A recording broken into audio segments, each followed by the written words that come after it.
perhatian kepada seluruh hadirin. Dimohon untuk tenang dan menonaktifkan alat komunikasi karena acara akan segera berlangsung.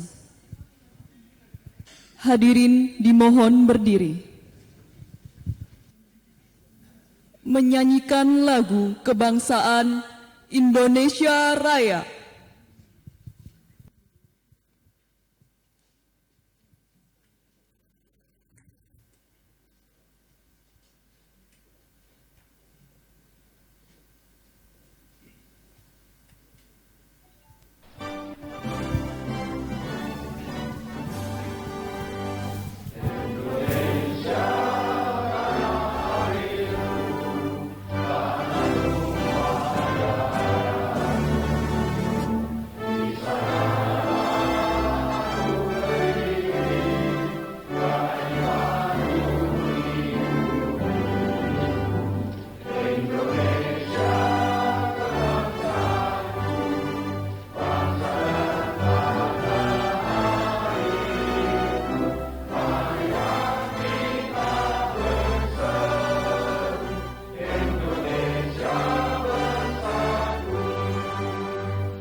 Hadirin dipersilahkan untuk duduk kembali.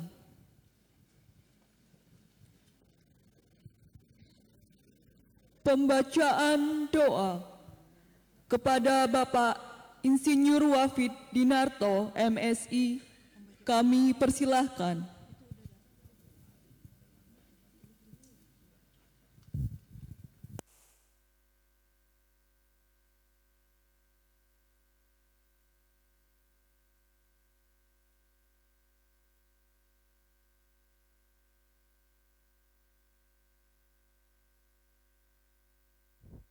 Assalamualaikum warahmatullahi wabarakatuh.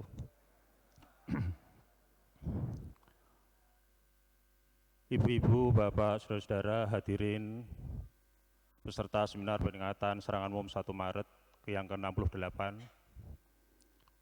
Perkenankan saya berdiri di mimbar ini untuk membacakan doa,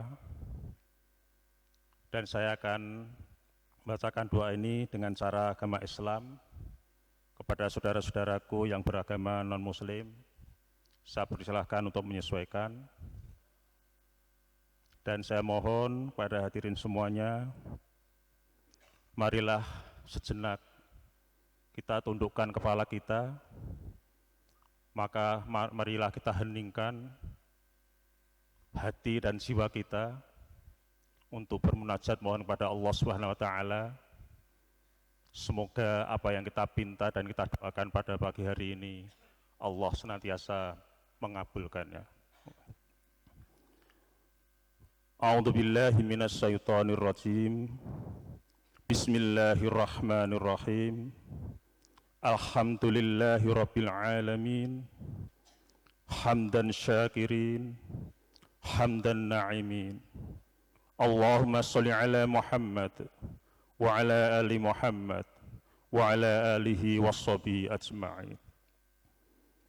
Allahumma ighfir lil mu'minina wal mu'minat wal muslimina wal muslimat al-ahya'i minhum wal amwat innaka saming qori mujidu da'wat. Ya Allah, ya Ghafur, Tuhan yang Maha Pengampun, ampuni dosa-dosa kami yang sering lupa dari mensyukuri nikmat-Mu. Ampuni dosa-dosa kami yang sering melalaikan seruan dan perintah-Mu, hingga tanpa kami sadari kami telah jauh dari-Mu. Tanpa kami sadari kami telah melampaui batas. Ampuni kami ya Allah. Ampuni orang tua kami ya Allah. Ampuni keluarga kami. Ampuni saudara-saudara kami. Ampuni para pemimpin kami. Dan ampuni para pahlawan kami. Dan berilah kekuatan kepada kami ya Allah, untuk senantiasa mampu menjalankan seruan dan perintah-Mu, serta bersyukur kepada-Mu, hingga kami mampu menjalankan amanah yang telah Engkau pikulkan di pundak kami dengan benar. Ya Allah, ya Rabb, Zat yang Maha Suci yang menggenggam hati kami, bukalah hati kami hingga mampu melihat kebaikan adalah kebaikan, dan beri kekuatan kami untuk senantiasa berbuat baik dan bermanfaat, baik bagi kami sendiri ataupun orang lain. Bukalah hati kami hingga mampu melihat keburukan adalah keburukan, dan beri kekuatan kepada kami untuk senantiasa menghindari dari berbuat buruk dan merugikan, baik bagi kami sendiri ataupun orang lain. Ya Allah, ya Rabb, Tuhan yang Maha Kasih Sayang, kasih kami dengan rasa sayang-Mu, hingga kami bisa berbagi dengan saudara-saudara kami walaupun tanpa diminta. Hingga kami bisa saling menjaga dan tiada menyakiti hati sesama. Hingga kami bisa bergandeng tangan untuk mewujudkan harapan baik pribadi maupun harapan bangsa kami. Ya Allah, Tuhan yang Maha Kaya, Tuhan yang kekayaannya tiada akan habis walaupun banyak dipinta, yang tiada akan pernah habis walaupun banyak memberi. Berkahilah mata pencaharian kami, sehingga rezeki yang kami dapat adalah halal dan manfaat. Selamatkan kami dari kecurangan dan kedengkian, yang menjadikan tidak barokah dari apa yang telah kami dapatkan. Ya Allah yang Maha Mengetahui, Engkau mengetahui apa yang ada pada kami, baik yang terlihat maupun yang tersembunyi. Engkau mengetahui keadaan kami sekarang ataupun nanti. Tolong kami ya Allah, lindungi kami, dan berikanlah selalu petunjuk kepada kami yang hadir di acara ini. Berkahilah dan ridhoilah acara seminar ke-68 Serangan Umum 1 Maret 1949 dengan tema membuka hati dunia ini ya Allah. Ya Allah, ya Rahman, ya Rahim, Engkau Maha Penyayang dan Maha Pengampun. Kami sadar bahwa sejarah besar Serangan Umum 1 Maret 1949 tidak pernah lepas dari jasa dan perjuangan almarhum Jenderal Besar Haji Muhammad Soeharto.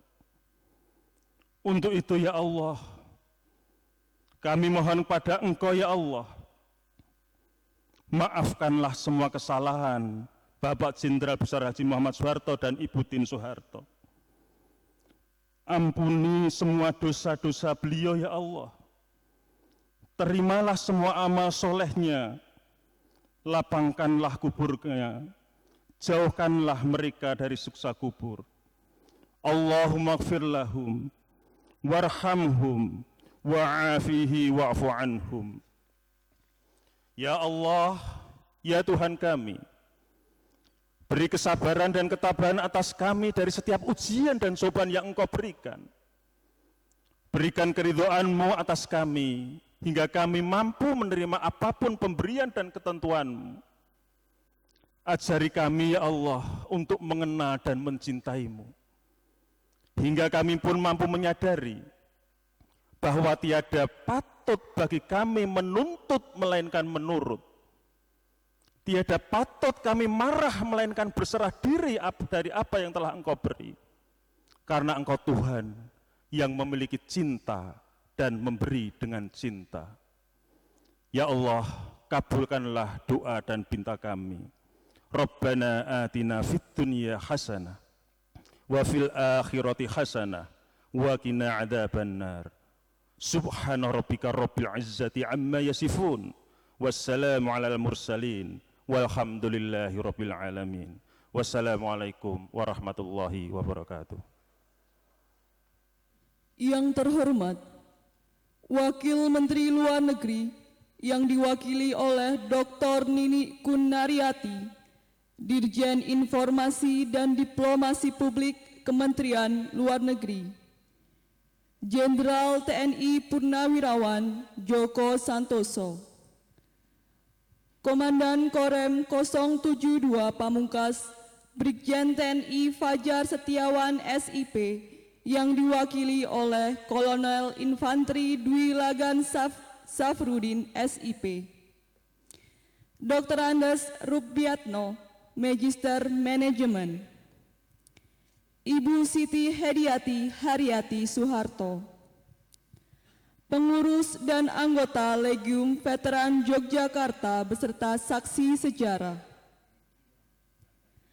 Bapak Ibu pengurus yayasan yang didirikan oleh almarhum Haji Muhammad Soeharto, Bapak Ibu Rektor dan pimpinan perguruan tinggi negeri di Daerah Istimewa Yogyakarta, Rektor Universitas Mercu Buana Yogyakarta, Dr. Alimatus Zahra, para dosen, guru, mahasiswa, siswa, dan tamu undangan yang kami muliakan. Assalamualaikum warahmatullahi wabarakatuh. Selamat pagi dan salam sejahtera untuk kita semua. Puji syukur kita panjatkan kehadirat Allah Subhanahu wa Ta'ala, karena atas rahmat-Nya kita dapat bersama-sama hadir dalam acara Seminar Peringatan 68 Tahun Serangan Umum 1 Maret 1949, Rabu 1 Maret 2017 di Universitas Mercu Buana, Yogyakarta. Sebelum menginjak acara selanjutnya, marilah kita saksikan pemutaran film Serangan Umum 1 Maret 1949.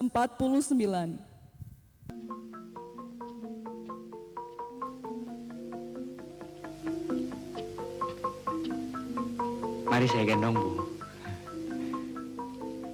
Mari, Bu. Mas, aku panggil.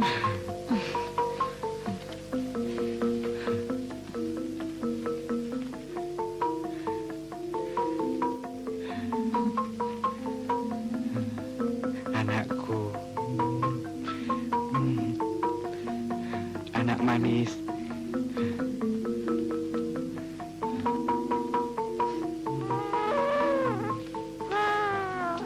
Sayang, anak manis. Saya tidak bisa lama-lama, Bu. Nanti ketahuan patroli Belanda.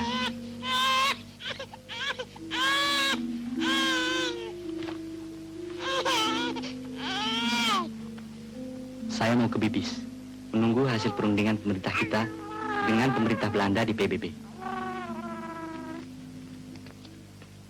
Dalam sidang umum Perserikatan Bangsa-Bangsa, delegasi Indonesia memperjuangkan dengan gigih nasib Republik Indonesia. Perlawanan tentara dan rakyat yang bergelora di seluruh pelosok tanah air, di antaranya serangan umum 1 Maret, memperkuat diplomasi para politisi kita di meja perundingan.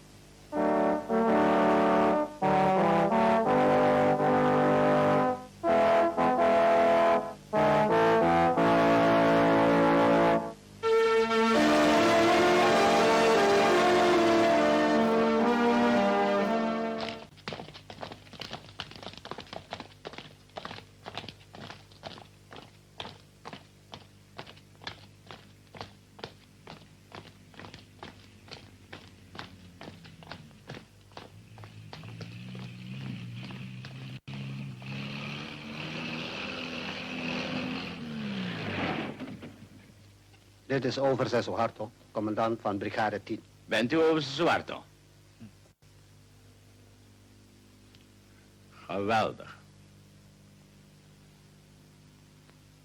Zo. Dit is mijn staf.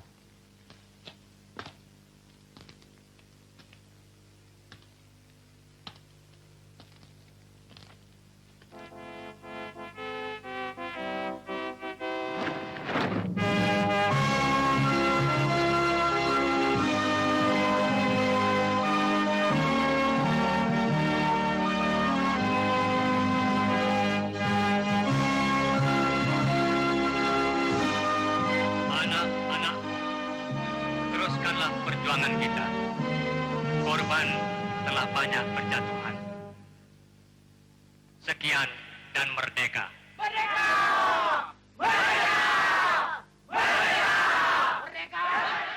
Inilah daripada tadi menelatar belakang 30 Desember. Mulakan dan saya nilai sebagai satu titik balik daripada kita satu percaya pada diri sendiri, membuktikan kepada Belanda dan dunia kita melawan dan berhasil. Tanpa ada 30 Desember penyerangan pertama tidak akan diikuti daripada serangan-serangan berikutnya sampai pada 1 Maret tadi. Dan ini menghasil daripada konsolidasi yang secepat mungkin. Karena kemudian setelah saya tanyakan lain daerah bagaimana, ternyata menurut saya mereka itu baru konsolidasinya, hasilnya konsolidasi akhir Januari sampai kepada Februari. Belum mengadakan apa-apa. Sedangkan kita itu sudah berulang-ulang mengadakan serangan itu. Apalagi daripada Siliwangi. Siliwangi itu baru bulan Maret itu karena dicegat oleh DI dan sebagainya sehingga terlambat sekali dalam rangka serangan. Tapi kita hanya 10 hari konsolidasi menangani serangan baris pertama, kemudian beruntung sampai kepada 1 Maret gitu. Dan kemudian bisa mendukung perjuangan politik diplomasi sehingga kemudian bisa memaksa Belanda melewati Dewan Keamanan untuk meninggalkan ibu kota Republik Indonesia dan mengembalikan pemerintah Republik Indonesia, kemudian lantas berunding sehingga akhirnya dilanjutkan dengan perundingan meja bundar, pengakuan kedaulatan daripada Republik Indonesia, lantas bentuk daripada RIS, tapi kemudian RIS kembali lagi kepada Negara Kesatuan Republik Indonesia.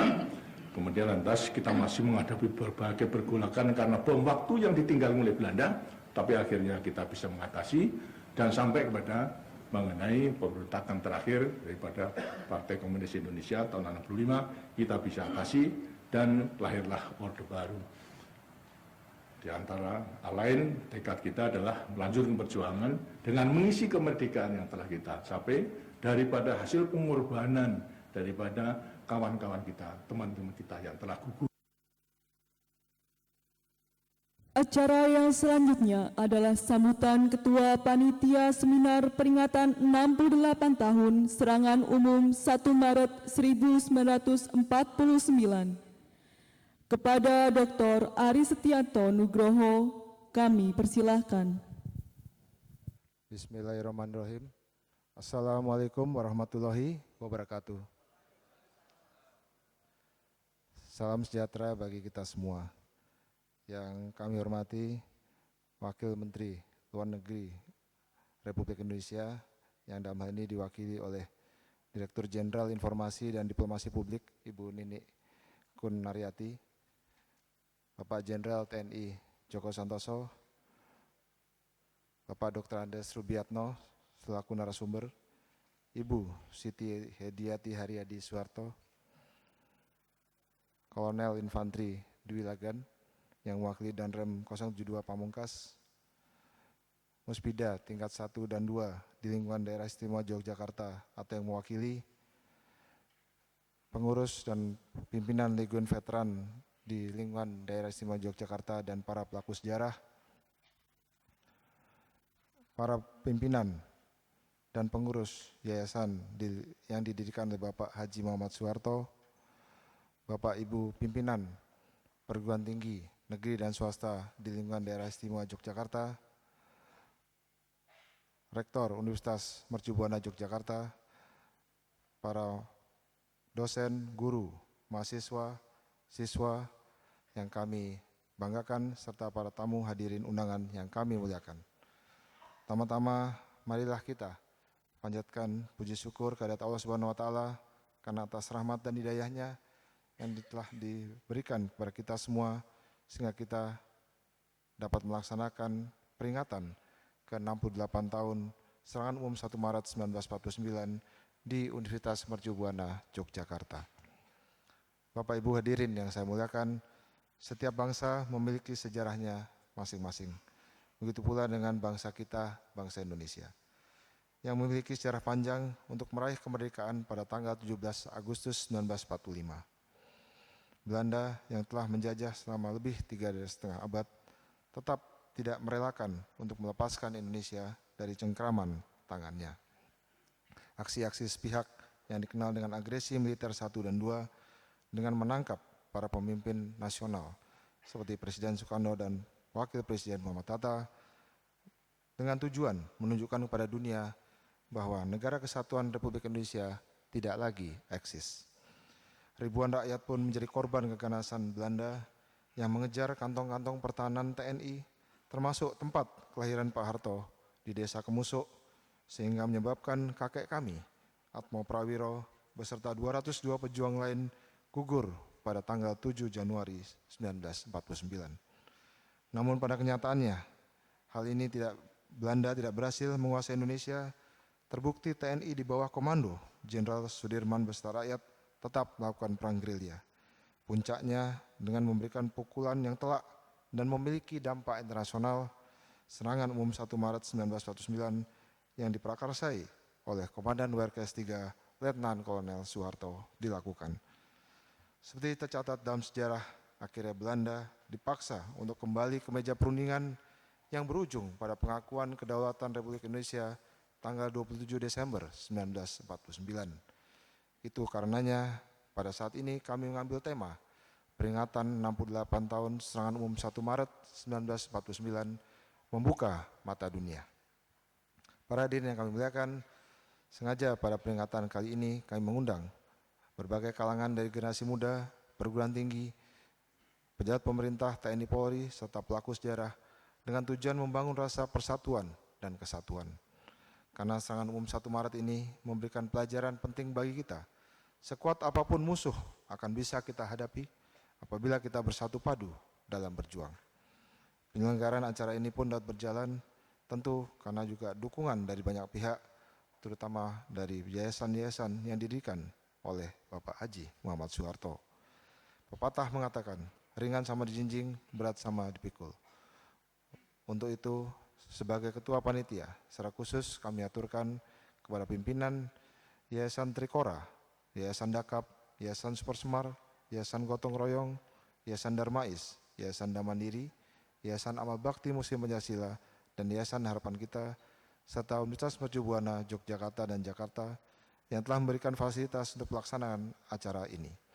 Setelah acara ini pula, yayasan yang didirikan oleh Bapak Haji Muhammad Soeharto juga akan menggelar bakti sosial di Desa Trirenggo, Bantul, dan penanaman pohon mangrove di Pantai Samas. Bapak Ibu hadirin yang saya hormati, kami akan sampaikan beberapa informasi mengenai yayasan yang didirikan oleh Bapak Haji Muhammad Soeharto.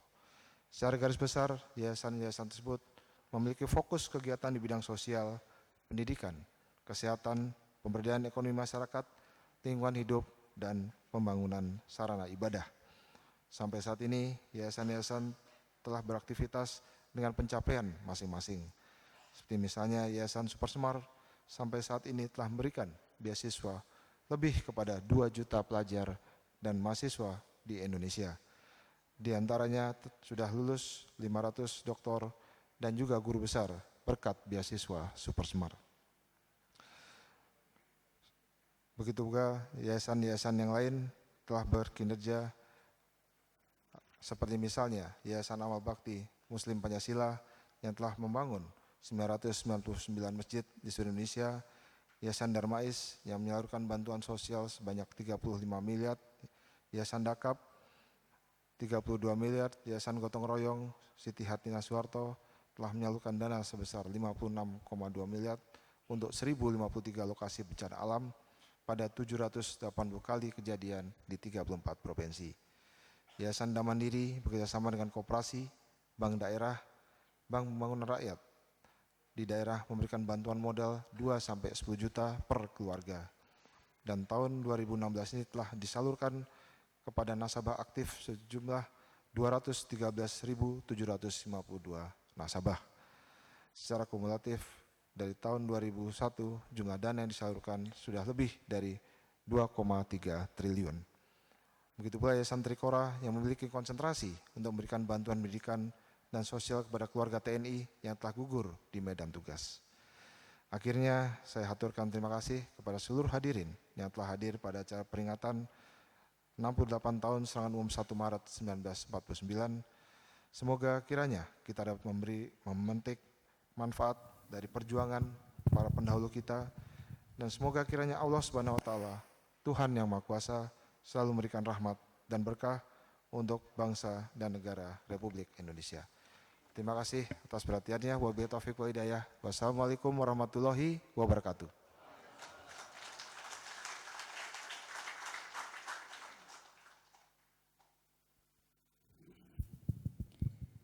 Dilanjutkan dengan sambutan Rektor Universitas Mercu Buana Yogyakarta kepada Dr. Alimatus Zahra, kami persilahkan.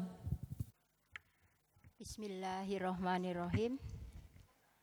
Assalamualaikum warahmatullahi wabarakatuh. Selamat pagi. Selamat pagi.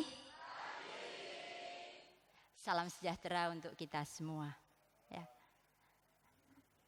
Bapak dan Ibu sekalian, perkenankan saya menghaturkan selamat datang dan salam hormat kami kepada satu Bapak Ibu Nini Kun Nuryati sebagai wakil dari Menteri Luar Negeri, Gubernur dan Wakil Gubernur DIY atau yang mewakili, Bapak Ibu Muspida tingkat kabupaten, Bapak Jenderal TNI Purnawirawan Joko Santoso, Dr. Andes Rubianto MM, Ibu Siti Hediati Soeharto, Bapak Probo Sutejo yang dalam hal ini diwakili oleh Profesor Dr. Haji Haryadi sebagai wakil Yayasan Wangsa Manggala maupun Menara Bakti, Bapak Pengurus Yayasan Bapak Suharjo Subardi, dan Bapak Rektor Dr. Insinyur Aris Setianto Nugroho yang dalam hal ini juga sebagai Ketua Panitia, Bapak Ibu Rektor dari perguruan tinggi atau yang mewakili se-DIY ini, Bapak Komandan Korem atau yang mewakili, pengurus dan anggota Legium, Veteran Yogyakarta beserta para saksi sejarah, Bapak Ibu pengurus yayasan yang didirikan oleh Jenderal Haji Muhammad Soeharto, para dosen, guru, mahasiswa, siswa, dan tamu undangan sekalian yang tidak bisa saya sebut satu persatu. Selamat datang di Universitas Mercu Buana Yogyakarta. Selanjutnya sebetulnya ini adalah hal yang utama yang harus kita panjatkan kehadirat Allah Subhanahu wa Ta'ala, bahwa kita diberi kenikmatan untuk berkumpul di hari ini dalam keadaan sehat walafiat, mendapat kebahagiaan dan kesempatan untuk menghirup udara di pagi ini dalam keadaan Republik Indonesia ini yang sama-sama kita cintai sudah merdeka 72 tahun, dan kita diberi kesempatan pula oleh Allah Subhanahu wa Ta'ala untuk dapat memperingati serangan umum 1 Maret 1949 yang ke-68 di kota yang bersejarah Yogyakarta ini, di desa Kemusuk, di mana lahir Jenderal Besar Haji Muhammad Soeharto yang terlahir di desa Kemusuk Argomulyo ini. Dan saya kira tidak salah juga panitia memilih bahwa peringatan ini di Universitas Mercu Buana Yogyakarta, karena ini adalah salah satu yang didirikan oleh Bapak Haji Raden Probo Sutejo yang merupakan adik dari Jenderal Besar Haji Muhammad Soeharto bersama dengan yang di Jakarta. Oleh karena itu saya ucapkan terima kasih sekali kepada panitia yang memberi kesempatan kepada kami di sini untuk memperingatinya. Bapak dan Ibu serta generasi muda harapan bangsa, kita di sini adalah, kalau kita lihat serangan umum 1 Maret itu dari jam 6 pagi 6 jam sampai jam 12, sehingga waktu sekarang ini kira-kira begitu ya, itu adalah membuka mata dunia, membuka PBB bahwa melihat semuanya tertuju ke Yogyakarta. Kita adalah bangsa yang masih eksis, bangsa yang berdaulat, adalah hal yang sangat penting. Maka peringatan ini adalah peringatan yang kita beri dengan judul membuka mata dunia. Kami sangat berharap bahwa peringatan ini terutama untuk generasi muda perlu dicatat bahwa momentum ini adalah momentum kalian. Bangsa ini besar karena pemudanya, dan tidak ada bangsa yang lain yang bisa besar karena peran pemudanya. Semangat muda itulah yang meninggikan martabat bangsa Indonesia. Jangan dikira bahwa kalian belajar tidak ada kaitannya dengan kejayaan bangsa ini. Tanggung jawab kalian adalah mencatat nama besar dari Indonesia ini di kancah internasional, di kancah dunia yang sekarang ada pada era globalisasi. Tidak ada pemuda yang sukses kecuali pemuda yang suka belajar di sekolah maupun di kehidupan. Kalian mau bekerja? Tidak akan ada kerja yang sukses jika cara belajar kalian tidak baik.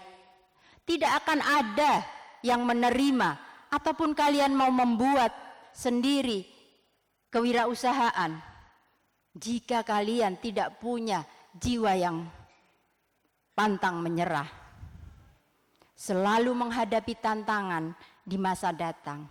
Berpikirlah at the end of mine, seperti kata Stephen Covey, dan membuka mata dunia itu adalah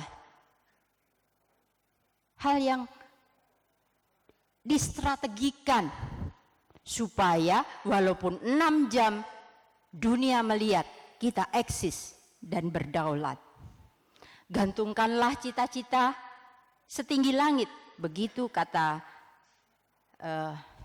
Soekarno. Insya Allah akan memberi jalan Allah ya. Jika kita selalu berusaha, jangan hanya menghabiskan waktu untuk persoalan-persoalan yang tidak berguna. Segala sesuatu tidak akan ada yang instan. Semua harus diusahakan.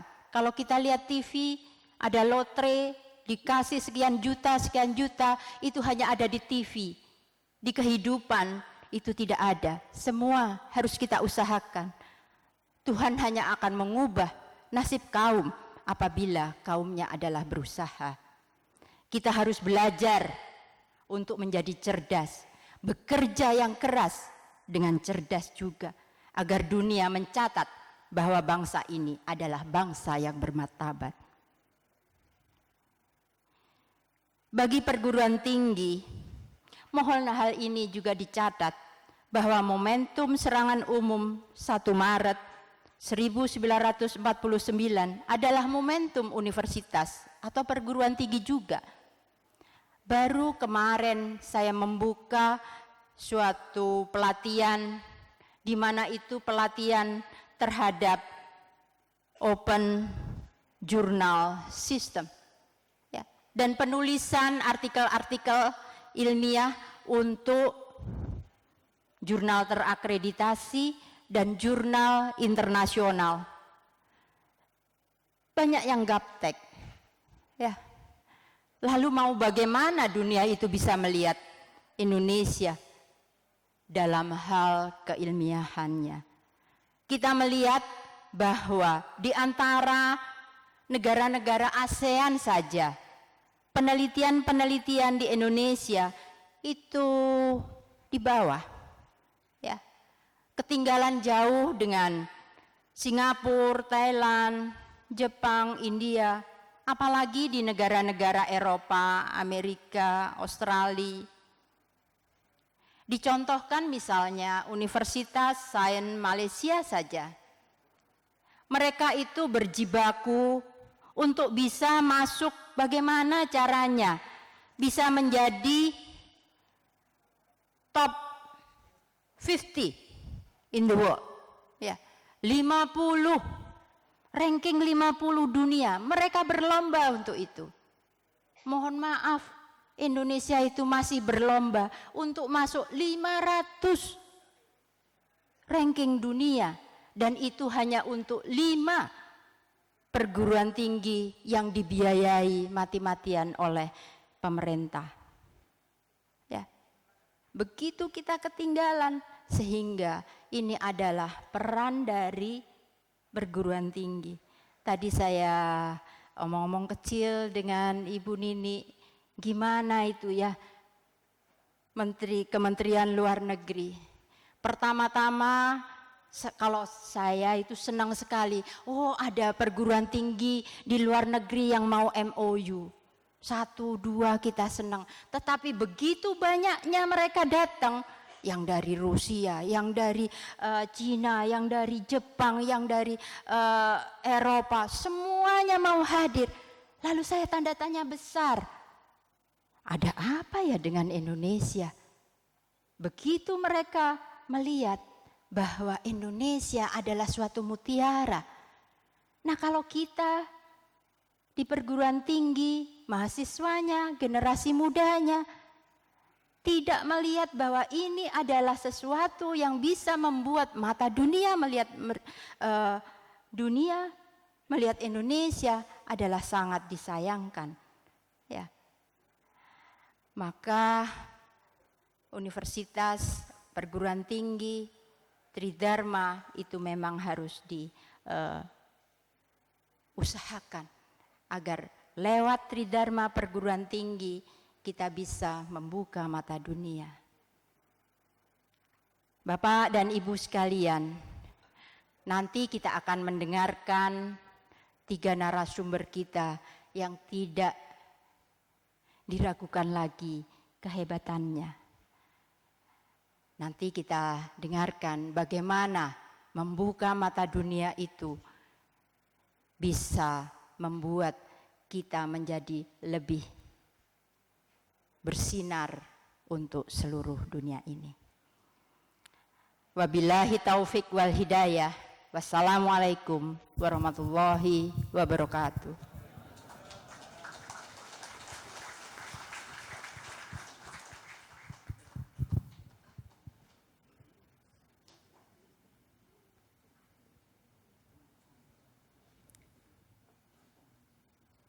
Penampilan seni tari Sekar Pujiastuti.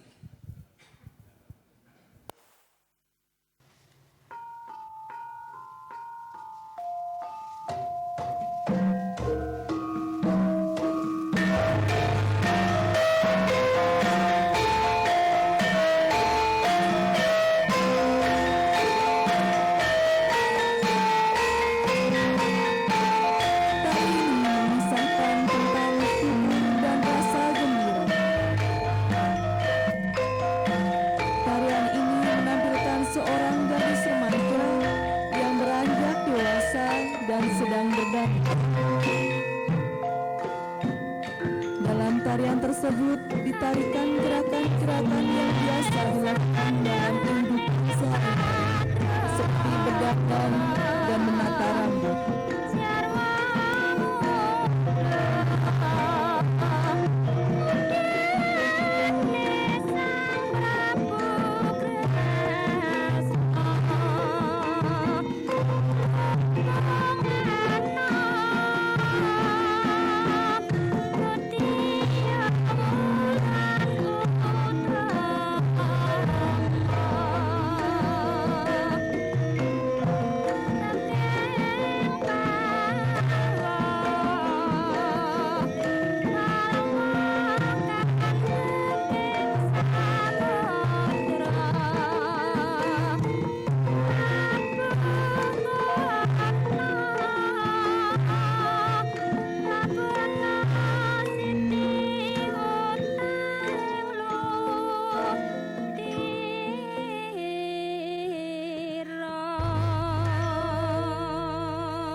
Dilanjutkan dengan penandatanganan sign frame peringatan serangan umum 1 Maret 1949.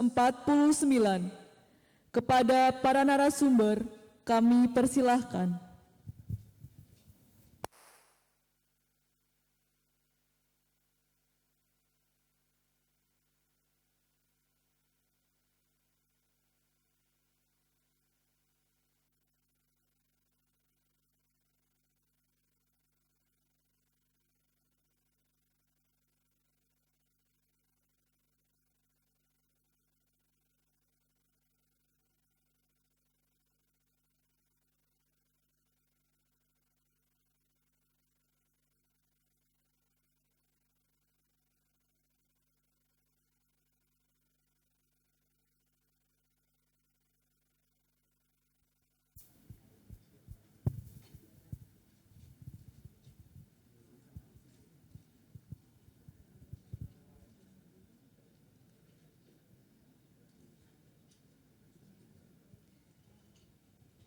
Penandatanganan sampul peringatan serangan umum 1 Maret 1949.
Dilanjutkan dengan foto bersama oleh Ketua Panitia Dr. Ari Setianto Nugroho dan Rektor Universitas Mercu Buana Yogyakarta, Dr. Alimatus Sahra.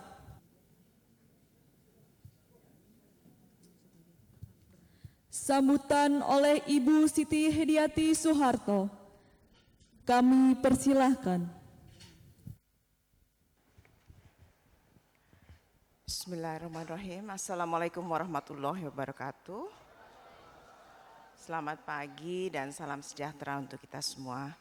Yang saya hormati Ibu Nini Gunariyati yang mewakili Kementerian Luar Negeri. Saya hormati Pak Joko Santoso dan Bapak Rubiatmo sebagai narasumber. Dan saya hormati para rektor perguruan tinggi Daerah Istimewa Yogyakarta. Yang saya hormati Rektor Universitas Mercu Buana, para pengurus Yayasan Pak Harto yang saya cintai dan saya banggakan, dan para mahasiswa, siswa, guru, dosen, para Legiun Veteran Republik Indonesia, tokoh-tokoh masyarakat, dan tamu undangan yang berbahagia. Pertama-tama marilah kita panjatkan puji syukur kehadirat Allah Subhanahu wa taala karena hanya atas rahmat dan perkenannya hari ini kita dapat berkumpul di sini dalam keadaan sehat walafiat. Hadirin yang saya hormati, tidak terasa pada saat ini kita telah merayakan 68 tahun serangan umum 1 Maret atau yang dikenal dengan SO 1 Maret 1949. Dalam kesempatan pagi ini, para narasumber yang hadir akan memaparkan dampak serangan umum 1 Maret 1949 bagi eksistensi NKRI dari sisi strategi militer, nilai-nilai perjuangan dan pendidikan, serta memberi sumbangsih yang besar bagi diplomasi Republik Indonesia di dunia internasional. Maka marilah kita mengambil momentum peringatan ini untuk selalu mengaplikasikan nilai-nilai yang dibariskan untuk meningkatkan rasa patriotisme, nasionalisme dalam menjaga kedaulatan NKRI dan memberikan kinerja yang terbaik bagi keunggulan bangsa Indonesia di tengah persaingan global. Pada kesempatan ini pula kami memilih bulan Maret untuk mengenang peran strategis orang tua kami, Bapak Haji Muhammad Soeharto, bagi perjalanan bangsa Indonesia.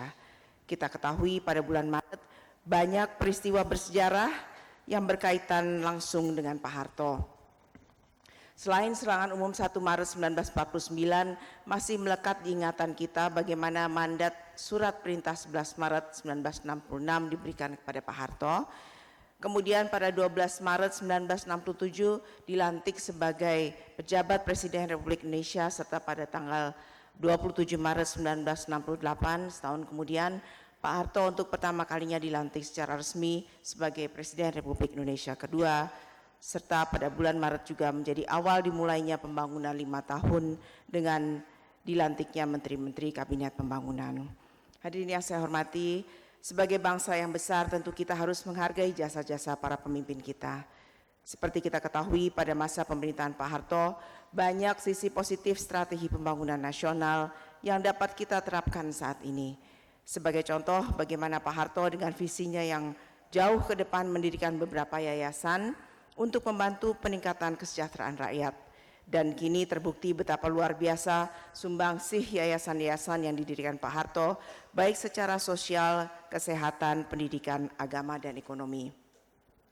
Sebut saja Yayasan Amal Bakti Muslim Pancasila yang telah berhasil membangun 999 masjid, Yayasan Super Semar yang telah memberikan beasiswa kepada 2 juta orang, dan Yayasan Darmais, Gotong Royong, Trikora, tetap aktif memberikan bantuan sosial dan kesehatan. Demikian pula Yayasan Dakap dan Damandiri tidak pernah lelah meningkatkan kesejahteraan keluarga melalui program pemberdayaan ekonomi rakyat. Hadirin yang saya hormati, akhir kata saya ucapkan terima kasih dan rasa syukur bahwa kita semua yang hadir di ruangan ini, generasi muda, akademisi, pelaku sejarah bisa memperingati 68 tahun serangan umum 1 Maret 1949 dengan hikmat.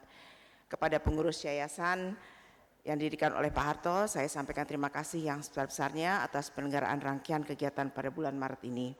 Semoga Allah Subhanahu wa taala, Tuhan yang Maha Besar, senantiasa meridhoi segala langkah kita dalam mengabdi kepada negara dan bangsa, dan semoga Allah yang Maha Kuasa senantiasa melimpahkan rahmat, taufik dan hidayahnya kepada kita semua. Wabillahi taufiq wal hidayah. Wassalamualaikum warahmatullahi wabarakatuh.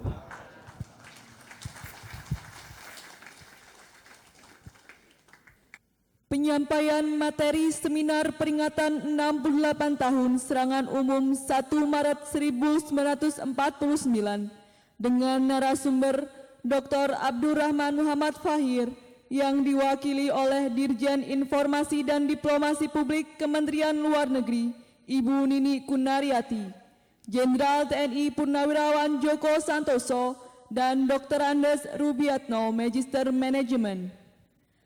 Moderator oleh Dr. Bayu Kanetro. Kami persilahkan.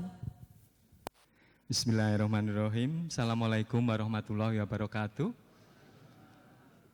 Yang terhormat Bapak Ibu sekalian, Bapak Ibu narasumber, perkenankan saya untuk memandu jalannya diskusi ini, seminar peringatan serangan umum 1 Maret membuka mata dunia. Ya, Bapak Ibu, ini masukan untuk narasumber yang hadir ini dari berbagai generasi Bapak Ibu. Tapi dari balita enggak ada kayaknya ya. Dari mulai SMA, generasi muda, mahasiswa, sampai lansia mungkin ya. Pelaku sejarah, dosen, guru. Jadi pada kesempatan inilah nanti kita akan apa itu membuka dunia akan kita kupas tuntas. Nah, telah hadir 3 narasumber di antara kita. Yang pertama Ibu Dr. Anda Nini Kunariati. Beliau adalah staf ahli bidang sosial dan pemberdayaan masyarakat Indonesia di luar negeri. Juga beliau Direktur Jenderal Informasi dan Diplomasi Publik. Beliau mewakili Bapak Wamenlu yang tidak bisa hadir hari ini. Kemudian yang kedua Bapak Dr. Andes Rubiatno MM. Selamat datang Pak Sugeng Enjang. Ini saya tahu karena beliau tetangga saya ini di Karangkajen, ya, saya Panembahan, ya, sehingga tadi sudah ngobrol. Beliau adalah seorang pendidik, pernah menjadi guru sejarah, ya, jadi sangat terkait di sini di SMA Negeri 8 yang dulu SMPP. Kemudian berkarir, namun saat ini berkarir di Dinas Pendidikan Pemda DIY. Kemudian yang ketiga Selamat datang Bapak di kampus tercinta ini ya, Universitas Mercu Buana Yogyakarta, kampus bersejarah. Bapak Jenderal TNI Purnawirawan Joko Santoso. Tidak asing lagi saya kira, beliau pernah menjabat Panglima TNI periode 2007 sampai dengan 2010. Nah, untuk menyingkat waktu, silahkan Bapak Ibu nanti menyampaikan secara berurutan. Kita punya waktu 1 jam 45 menit Pak, ini panitia memberikan, tapi kalau menurut saya lebih banyak nanti kita diskusinya. Masing-masing narasumber nanti 20 menit. Dimulai dari Ibu Nini, lajeng Pak Rubiatno, lajeng terakhir nih pesan Pak Joko, aku carry wae. Saya terakhir aja Pak Joko, ini kok mangke terakhir. Ya, selanjutnya monggo kami persilahkan Ibu Dr. Anda Nini Gunaryati untuk menyampaikan materinya dengan topik belajar dari keberhasilan diplomasi pasca serangan umum 1 Maret 1949 untuk menegakkan kedaulatan NKRI. Monggo Ibu. Bismillahirrahmanirrahim. Ibu Siti Hediati Rukmana Soeharto, maaf, yang saya hormati, Bapak narasumber, Bapak dan Ibu, para hadirin yang tidak bisa saya sebutkan satu persatu, anak-anak mahasiswa, Assalamualaikum warahmatullahi wabarakatuh. Salam sejahtera bagi kita semua. Om Swastiastu. Sebelum saya memulai, izinkan saya untuk menyampaikan salam dari Bapak Wamenlu, Bapak Dr. Muhammad Fahir. Beliau sangat menyesal tidak bisa bersama kita di sini pada pagi hari ini karena ada tugas kenegaraan, yaitu mendampingi kunjungan Raja Saudi Arabia. Beliau sangat mengapresiasi acara yang diselenggarakan oleh Universitas Mercu Buana karena ini merupakan bagian dari tanggung jawab kita untuk memberikan, meneruskan nilai-nilai kepahlawanan dan patriotisme kepada generasi muda. Untuk itu beliau berkenan memberikan testimoninya melalui video yang sudah direkam sebelumnya di kantor beliau pada kemarin satu hari yang lalu. Kami persilahkan.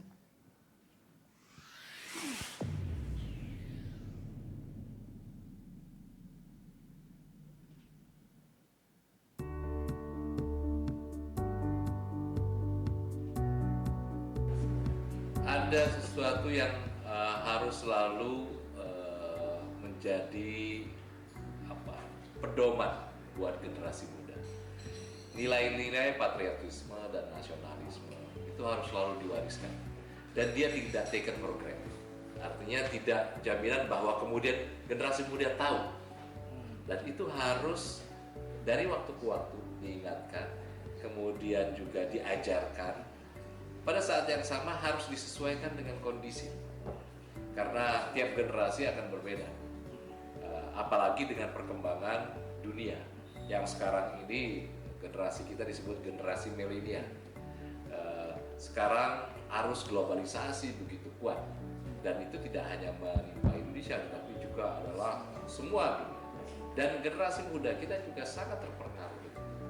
Nah, karena itu cara-cara mewariskan nilainya tidak akan berubah. Nilai patriotisme, bela negara, dan segala macam itu tidak berubah. Yang berubah adalah cara melakukan pendidikan. Karena begini, anak-anak muda itu memerlukan identitas, anak muda itu memerlukan pengakuan, dan untuk itu mereka juga harus diberikan semacam pedoman ketika kemudian mengekspresikan dirinya. Nah, karena kemudian anak-anak muda ini sudah lagi-lagi adalah generasi digital, maka kita harus juga bisa menyesuaikan dengan bahasa mereka. Tapi nilai-nilainya tetap. Jadi kebersamaan tadi, katakanlah keterpaduan antara mereka yang di lapangan di militer dengan mereka yang dalam di meja perundingan harus sama, spiritnya sama. Nah, karena kita juga sudah merdeka, sekarang ini kita sudah anggota G20, kemudian kita juga dinilai memiliki keberhasilan dalam keberagaman. Nah, Makanya itu juga harus ditularkan kepada generasi muda. Dan sebenarnya nilai-nilai pembukaan Undang-Undang Dasar 1945 itu tetap valid sampai sekarang. Kita harus melindungi segala tumpah darah dan rakyat Indonesia, itu tetap. Kemudian kita harus mencerdaskan, kita tetap. Bahwa kita kemudian harus mensejahterakan, tetap. Bahwa kemudian kita juga sebagai negara atau anggota masyarakat internasional yang baik harus tetap berkontribusi ikut menciptakan ketertiban dunia. Ini nilai-nilainya tetap tidak berubah. Yang berubah tentu adalah bagaimana kemudian menerjemahkan itu. Sangat vital dan menentukan, karena perguruan tinggilah yang sebenarnya punya kewajiban untuk mewariskan itu, nilai-nilai tersebut. Perguruan tinggi harus tetap punya guidelines, harus tetap punya pedoman di dalam mentransfer apakah pengetahuan, kemudian teknologi, tetapi dengan modal mental yang bagus, yang mumpuni, yang mencintai negaranya, yang ingin memajukan negaranya. Dan saya melihat justru Mercu Buana juga memiliki kekhasan tersendiri, tanggung jawab tersendiri. Ya, kita melihat latar belakang pendirian Mercu Buana, mestinya memaklumi betapa komitmennya, betapa komitmen tingginya komitmen Mercu Buana untuk mewariskan nilai-nilai. Terima kasih. Diskusinya nanti kita edit terapiin biar tampil sana, biar generasi di Jogja juga bisa tahu apa sih pesan Pawan buat kita yang di sana. Selamat, sukses. Terima kasih.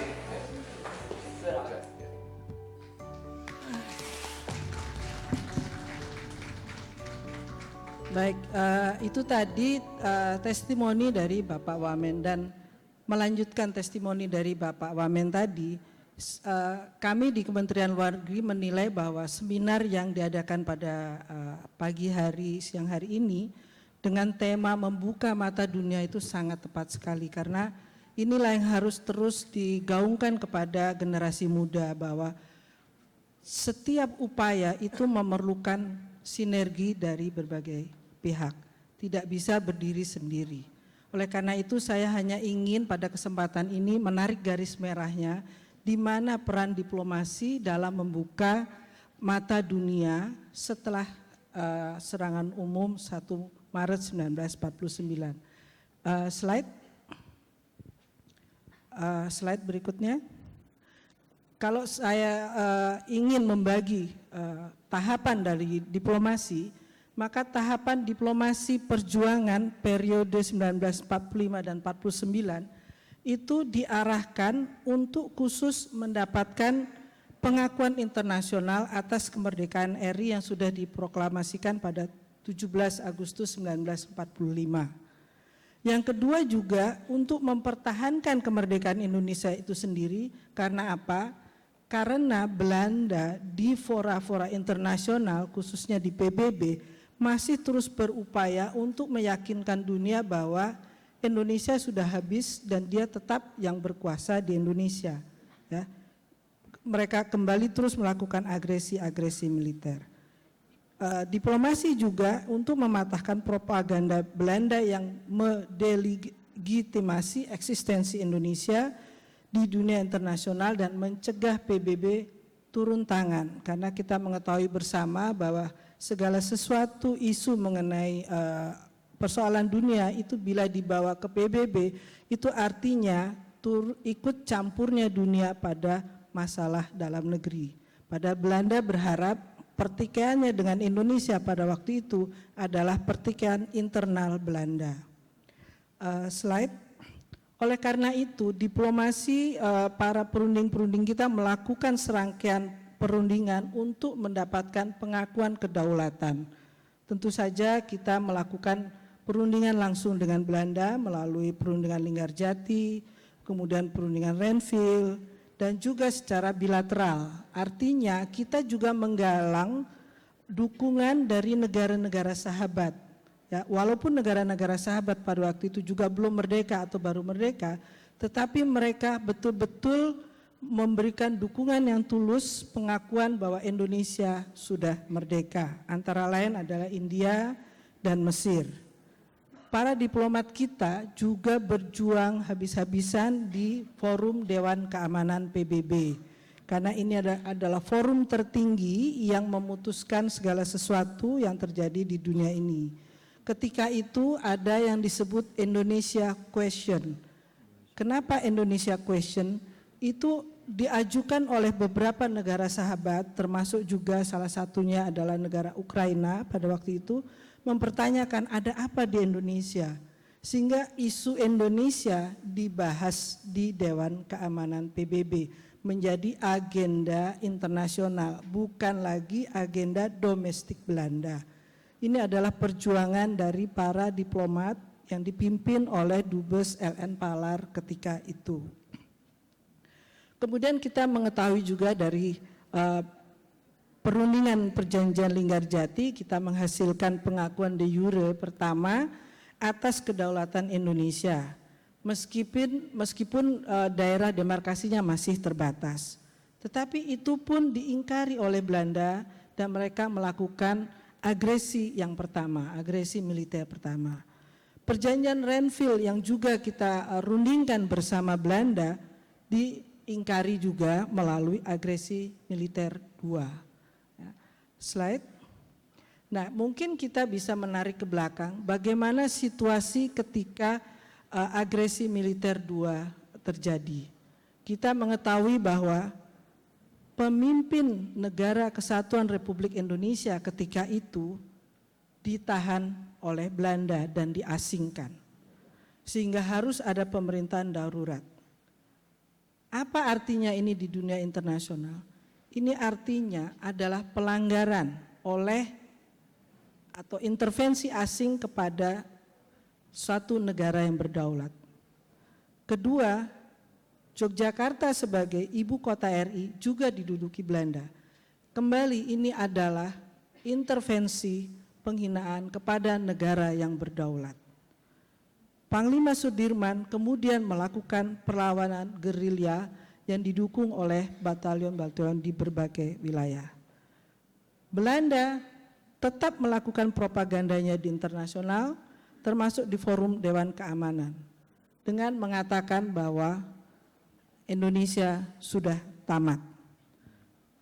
Disinilah terlihat kegentingan yang nyata bahwa propaganda Belanda kalau hanya dilawan oleh diplomasi tidak akan berhasil.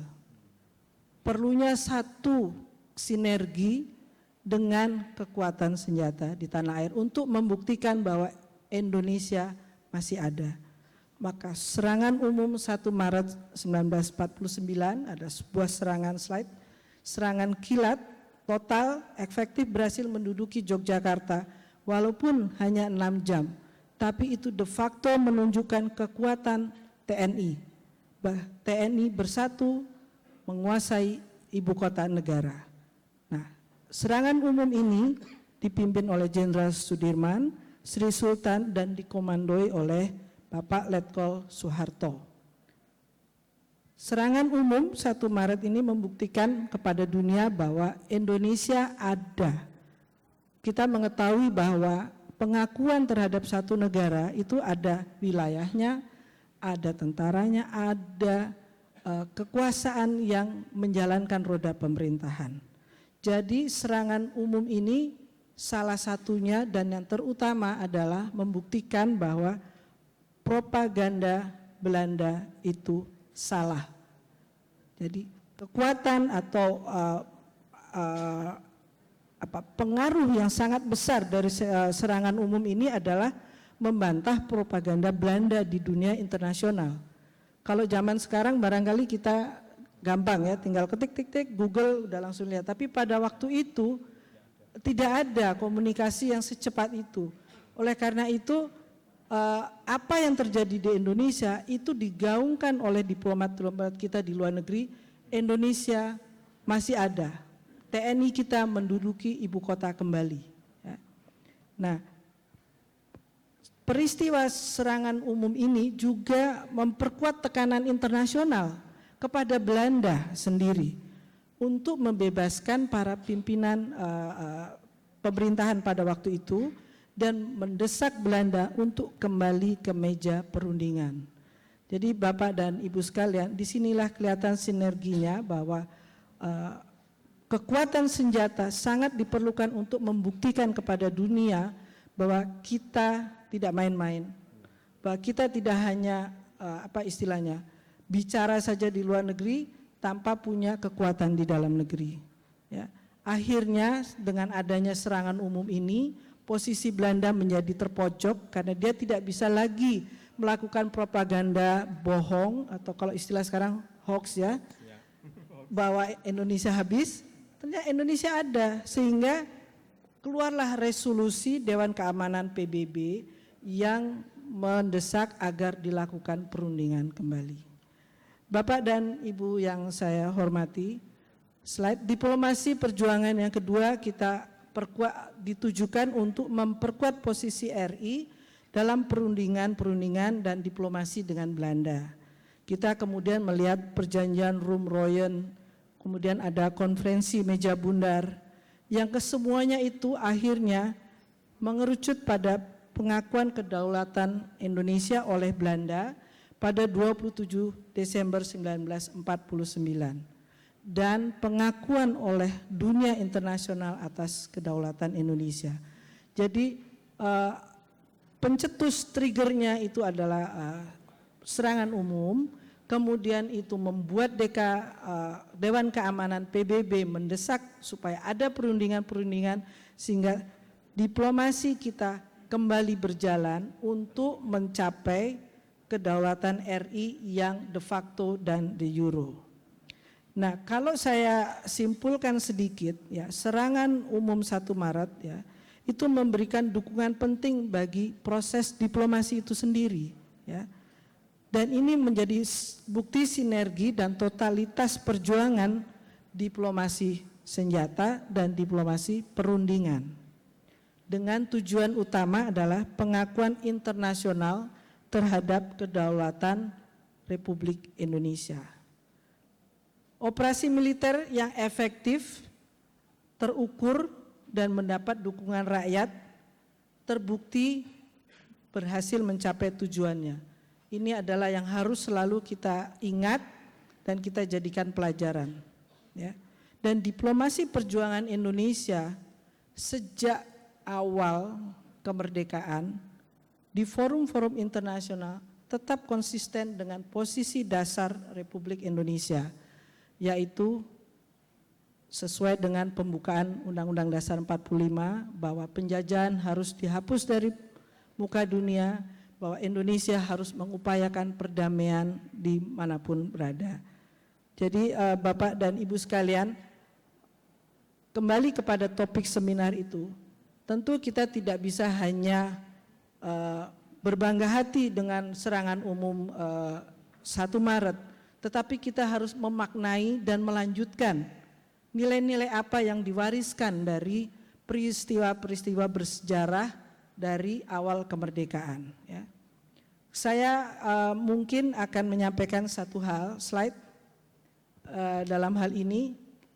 Dari sisi Kementerian Luar Negeri, tentu saja diplomasi harus terus dikedepankan dalam hubungan internasional. Itu adalah satu dogma dalam hubungan internasional bahwa diplomasi come first.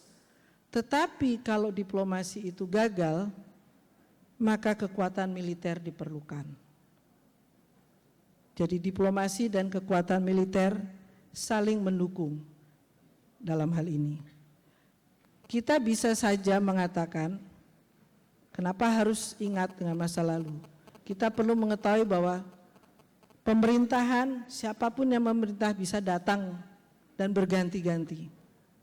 Tapi semangat kebangsaan untuk persatuan dan kesatuan NKRI yang sudah berdarah-darah diperjuangkan oleh para pejuang, dan untuk itu saya sangat berbangga kepada Legiun Veteran Republik Indonesia, tetap harus ada dan kuat. Dan inilah yang harus terus kita wariskan kepada generasi muda. Generasi muda juga perlu mengetahui bahwa rakyatlah sesungguhnya yang menjadi kekuatan bagi diplomasi perjuangan maupun diplomasi pertahanan. Karena perang gerilya yang dilakukan melalui serangan umum 1 Maret itu juga mendapat dukungan rakyat. Ya. Keberagaman dan kekuatan adalah kekuatan Indonesia. Kita perlu meningkatkan people to people contact antar bangsa, karena hanya dengan pemahaman saling mengetahui, komunikasi dengan generasi muda dari berbagai bangsa, kita bisa menguatkan apa yang sudah kita capai selama ini.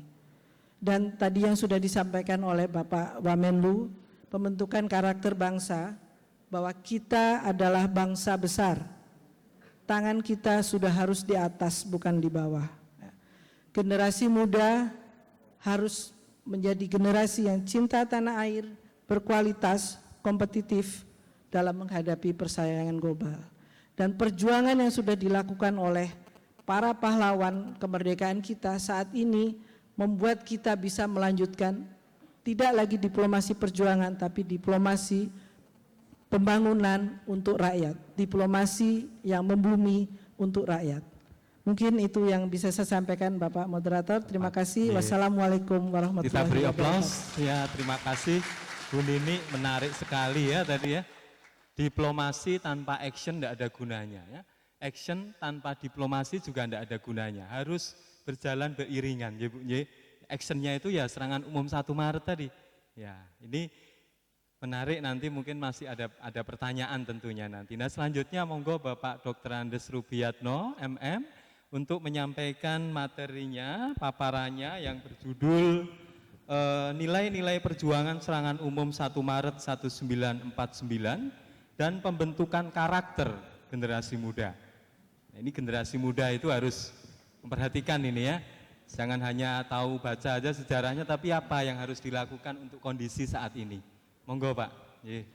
Terima kasih. Bismillahirrahmanirrahim. Assalamualaikum warahmatullahi wabarakatuh. Tentunya yang terhormat Ibu Siti. Ini lengkapnya saya nggak tahu Ibu. Dibatin aja lah, nanti tidak salah ngucap Ibu Siti Haryadi.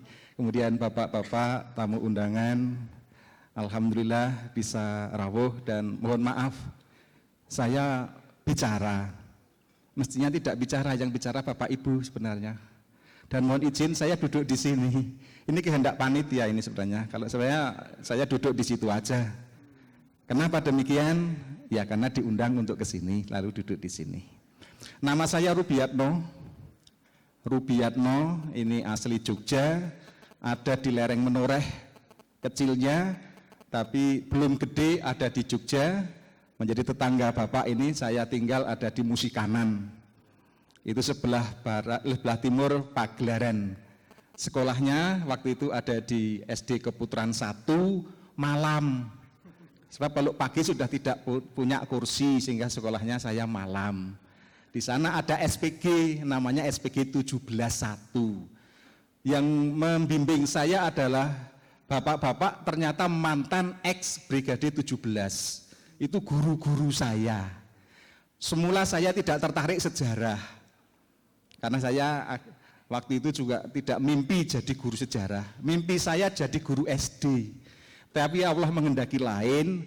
Saya menyadari kemungkinan yang akan datang. Kemudian saya diberi kesempatan ada kuliah. Alhamdulillah kuliah saya di Sanata Dharma.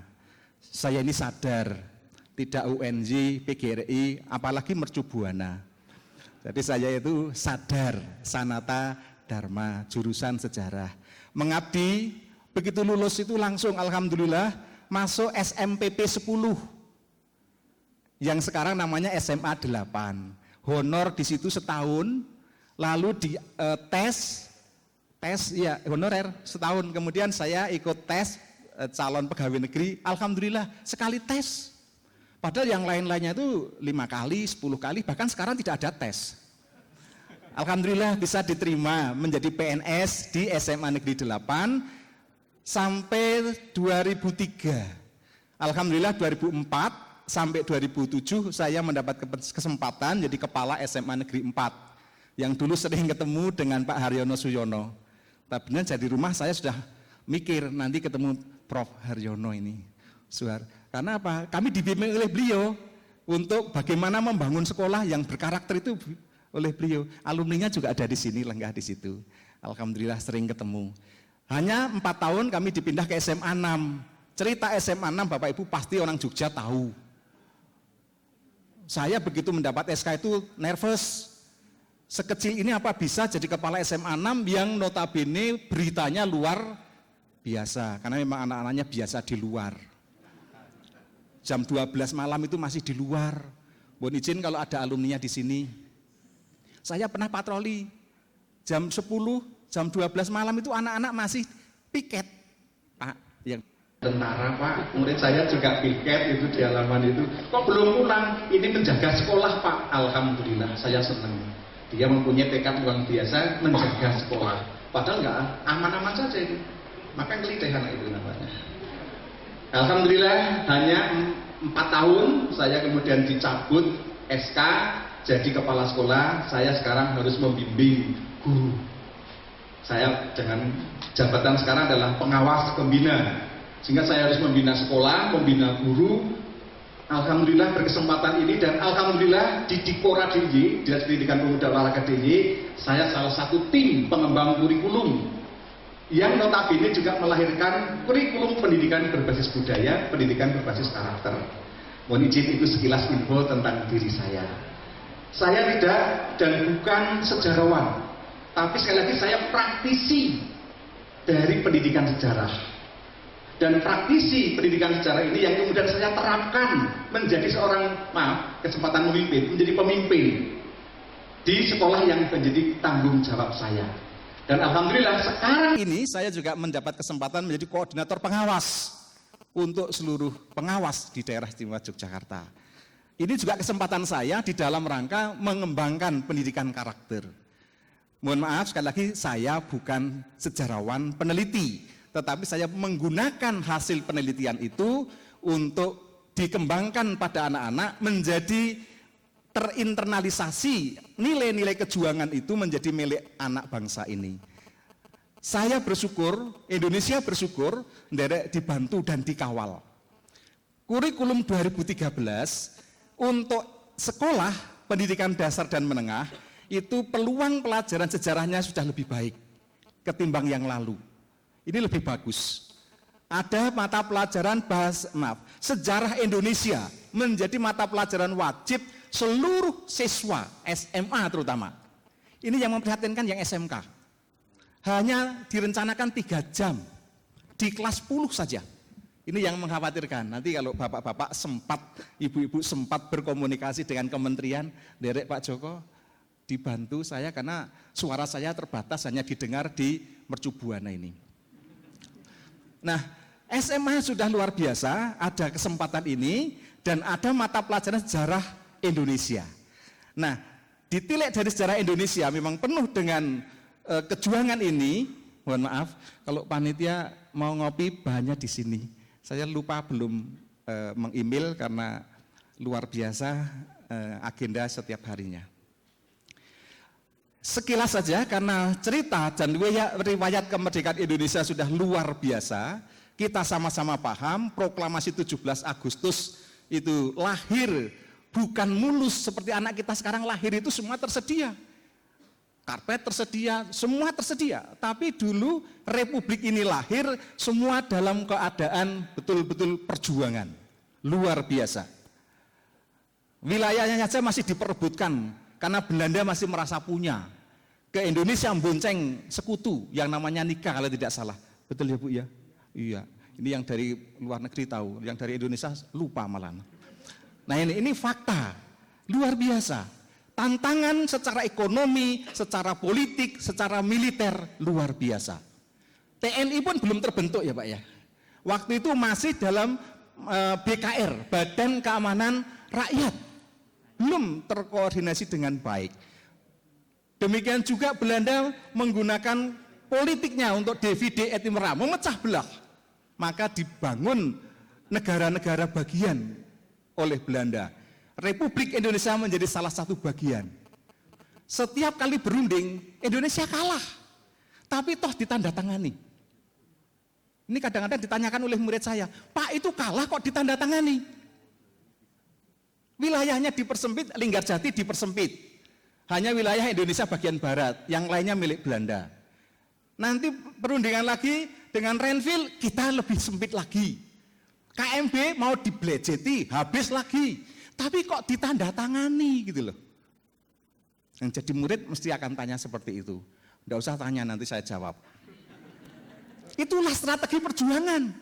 Saya jawab seperti itu. Supaya apa? Kalau di situ berunding, itu ada wakil Indonesia, berarti di situ ada Indonesia gitu loh. Ya walaupun secara fisik, secara militer kita kalah, tetapi secara diplomasi kita kelihatan ada wakilnya. Jadi kalau ada wakilnya itu, berarti masih ada yang diwakili. Seperti Menteri Luar Negeri, wamennya nggak datang, wakilnya yang datang. Berarti masih ada kementerian itu, kan gitu. Secara tidak langsung kan seperti itu. Oleh karena itu ini wakil ini eksis inilah menjadi petunjuk bahwa kita itu ada. Republik itu ada. Walaupun Belanda kampanye di mata dunia, melalui forum-forum internasional, Indonesia lenyap, Indonesia habis. Tapi buktinya kalau ada perundingan, ada. Berarti Indonesia itu ada. Itu loh. Inilah, kalau kita orang Jawa, ngalah luhur wekasane. Maaf Pak, yang tidak Jawa. Oh Solo, berarti Jawa banget. Jadi ngalah luhur wekasane. Jadi bangsa kita ini dalam forum itu, kita berani ngalah, tapi di akhirnya adalah kita berjaya. Pada akhirnya kita memetik hasilnya yang luar biasa itu. Inilah sekilas kaitannya dengan perundingan-perundingan yang kita seakan kalah. Memang juga kalah yang ditandatangani di atas kertas seperti itu, tapi ditandatangani. Inilah sebenarnya satu strategi perjuangan. Supaya apa? Kita tetap diakui di mata manapun bahwa Indonesia masih ada. Fokus di serangan umum 1 Maret yang luar biasa, menghebohkan dunia, bukan hanya Indonesia. Indonesia memang tenang-tenang aja. Tapi yang luar biasanya, pemegang kendali pimpinan serangan umum 1 Maret, ini yang kadang menjadi heboh kan, siapa ide itu? Saya tidak akan heboh. Tapi fakta sejarah serangan umum 1 Maret itu ada, fakta. Dan diakui siapapun, tidak ada yang membantah. Nah yang saya kagumi sebagai pribadi, kemampuan mengorganisasi sekian ribu orang bisa menyatu dalam satu paket gempur 1 Maret. Dengan tengara, dengan bunyinya sirene yang ada di keraton. Sebagai pertanda selesainya jam malam. Ini luar biasa. Padahal kalau dilihat alat komunikasinya belum ada WA. Ya kan? Belum ada SMS. Yang ada adalah kurir. Luar biasa. Jadi kesetiaan itu luar biasa juga. Kemampuan organisasinya luar biasa. Kesetiaan yang dikurirkan juga luar biasa. Tepat waktu, padahal tanpa kendaraan motor. Kalau sekarang, bentor minimal. Dulu jalan kaki. Paling banter, paling cepat naik kuda. Itu aja kalau ada kuda. Yang punya kuda di Indonesia, Jawa ini juga terbatas. Hanya priayi-priayi. Begitu. Enggak mau priayi jadi kurir, pasti enggak mau. Ini rakyat jelata. Rakyat yang mau. Ini jalan kaki. Kesetiaan yang luar biasa, mengabdi tanpa pamrih. Ini bekerja keras. Siapa yang perintah tidak dipikir, ini untuk kepentingan siapa? Bangsa. Akhirnya jalanlah perintah itu. Dan akhirnya bisa menyatukan. Memang ada beberapa yang agak ganjel, ya kita maklumi. Sehingga ada beberapa insiden sebelum tanggal 1, ada ya Pak ya? Nanti Bapak yang jelaskan. Karena ada insiden sebelum tanggal 1 Maret jam 6 itu sudah ada insiden. Yang akan mengganggu, tapi ternyata alhamdulillah yang lain tidak terpengaruh. Tetap setia pada tanggal 1 Maret jam 6 itu. Luar biasa. Nah, oleh karena itu nilai-nilai yang seperti ini yang harus